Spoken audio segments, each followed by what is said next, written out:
আমার মেয়ের ডিপার্টমেন্টের যারা সিনিয়র জুনিয়র সবাই সব কিছু জানে এবং স্বাস্থ্যমন্ত্রী নারায়ণ স্বরূপ নিগম সব কিছু জানেন বলেই পিজিটি রুমটা আর তার সংলগ্ন বাথরুমটা রাতারাতি ভেঙে আবার ঠিকও করে দিয়েছেন। তবে সব জায়গায় যেভাবে বিচার প্রক্রিয়া হয় প্রথম থেকে প্রায় 2 বছর আমাদের সেইভাবে বিচার হয়নি, যে কে আইও কিছুই বুঝতে পারেনি। কিন্তু আমাদের আগের যিনি আইও ছিলেন সীমা পাউজা, তাকে সরিয়ে দিয়ে সিট গঠন করা হয়েছিল। কিন্তু আবার টাইম নিয়েছে, নেক্সট 6 তারিখ আমাদের হিয়ারিং আছে। যারা ওর সঙ্গে ছিল পোস্টমর্টম রিপোর্টে দেখলে 12টা থেকে সকাল 6টার মধ্যে ওকে খুন করা হয়েছে। কাকিমা, আপনাকে মাধ্যমে স্বাগত।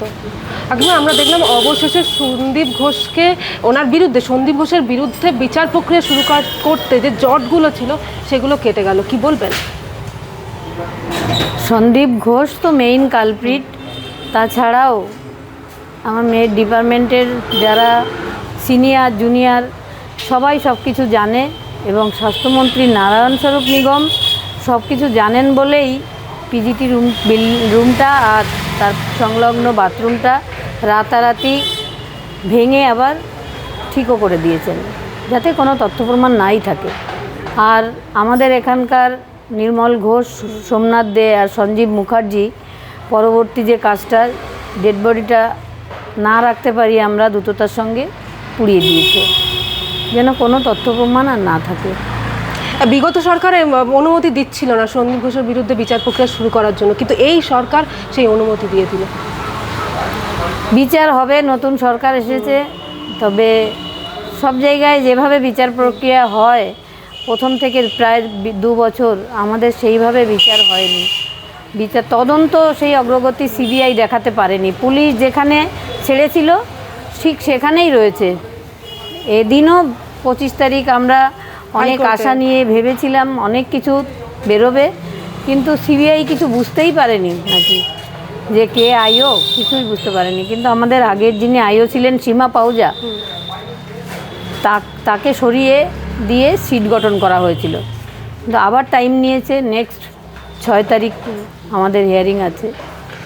আপনারা সিআইডির উপর আস্থা দেখিয়েছেন, সিবিআইয়ের উপর ভরসা করতে পারছিলেন না? না, সিবিআই কোনো কথা না। আমরা চাই ন্যায় বিচার। যারা ওর সঙ্গে ছিল পোস্টমর্টম রিপোর্টে দেখলে 12টা থেকে সকাল 6টার মধ্যে ওকে খুন করা হয়েছে। তো 12টার সময় কারা ওর সাথে ছিল, ওর সব কলিগরা ছিল, তাদের যদি কাস্টাডিতে না নেওয়া হয়, তারা ডাক্তার বলে নাকি সিবিআই কাস্টাডিতে নিচ্ছে না। তো আমার মেয়েও তো ওখানে একজন ডাক্তার। তাই এইভাবে যদি বিচার প্রক্রিয়া যারা সিবিআই তথ্য গোপন করার চেষ্টা করে, সিবিআই কার হাত বেঁধে রেখেছে জানি না, আমি কাদের বাঁচাতে চেয়েছে তাও জানি না। কিন্তু বিচার দাবি আমি সবসময় রাখবো, বিচার হবেই। এই বিচার যদি না হয় তো কোনো মেয়েই সুরক্ষিত থাকবে না।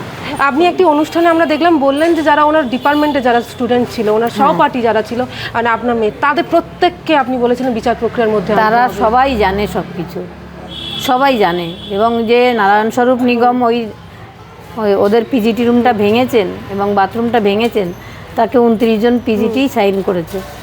ঠিক কী কারণে এত সবাই মিলে সাইন করতে হলো? সন্দীপ ঘোষের বাহিনী, সন্দীপ ঘোষ তো একা নয়, ওর বাহিনী আছে অনেক বড়। 2021 সালে প্রাক্তন মুখ্যমন্ত্রী যদি সন্দীপ ঘোষের বিরুদ্ধে ওঠা অভিযোগ তাকে শাস্তি দিতেন, তাহলে আমার মেয়েটা আজকে আমার কাছে থাকতো, তাকে খুন হতে হতো না কাজের জায়গায়। অন্যদিকে আমরা দেখলাম মুখ্যমন্ত্রী তিনি বলেছেন আর কোনো অভয়া নয়, উনি একেবারে কড়া ভাষায় গতকাল আর কোনো অভয়া নয়, কিন্তু যারা হয়েছে তাদের তো আগে বিচারটা চাই।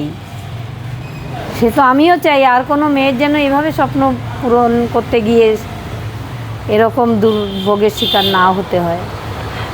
কিন্তু স্বাস্থ্যমন্ত্রী তিনি তো বলে দিলেন যে উনি একেবারে বললেন যে হিসাব হবে, একেবারে বললেন যে হিসেব হবে।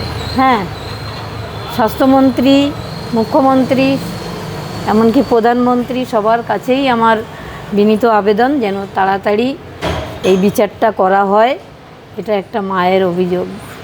স্বাস্থ্যমন্ত্রী বলেছেন ওনারা অঙ্গীকারবদ্ধ, একদম বলেছেন আমাকে। স্বাস্থ্যমন্ত্রীর সঙ্গে আমার কথা হয়েছে, এটা দায় সরকার কিছুতেই এড়াতে পারে না। আগেকার সরকার এড়িয়ে গেছে, তাকেও এই তদন্তের আওতায় আনতে হবে।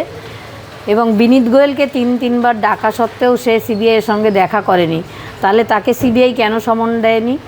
বা পিসি ভাইপো এরা সবাই জড়িত, সব বড় বড় মাথা বেরিয়ে আসবে।